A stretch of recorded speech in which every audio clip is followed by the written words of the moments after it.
All right, so we've got a 3D printer here. This is Cream Cheese. There's another one that looks very similar, but this one is called Cream Cheese right there because it's awesome. This is Tyler's printer. Tyler's a beautiful man. You've got the bed or the platform right here. This heats up to 110 Celsius. We've got a couple layers of painter's tape, usually like 2 layers on there. That just makes it easier to remove your object, but also get it to adhere to it. Right up here, which is kind of hard to see, you've got the tip. That heats up to 220 Celsius, and that's where the plastic above it is gonna come down, go into there, and melt out from that tip right there. But before we can do that, we gotta get it all plugged in. There's 2 important things. One, you need power, and that goes on the backhand side. So you got a power outlet, turn that off before I plug it in. That guy's in, turn that guy on.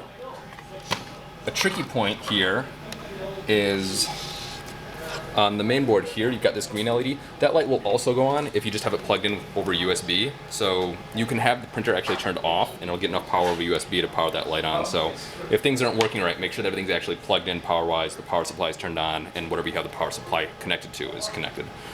Just gonna connect the square part to the back of this guy in the right way. And then that's gonna go on the back of one of our computers over here. All 5 of these machines should all have the right drivers. Don't use the front USB panels, and don't use the blue USB panels. Those are USB 3, and I don't think we've got the drivers loaded up for that. So stick with plain old USB on the back panel. And those are all the basic physical connections you need. I think that's pretty good.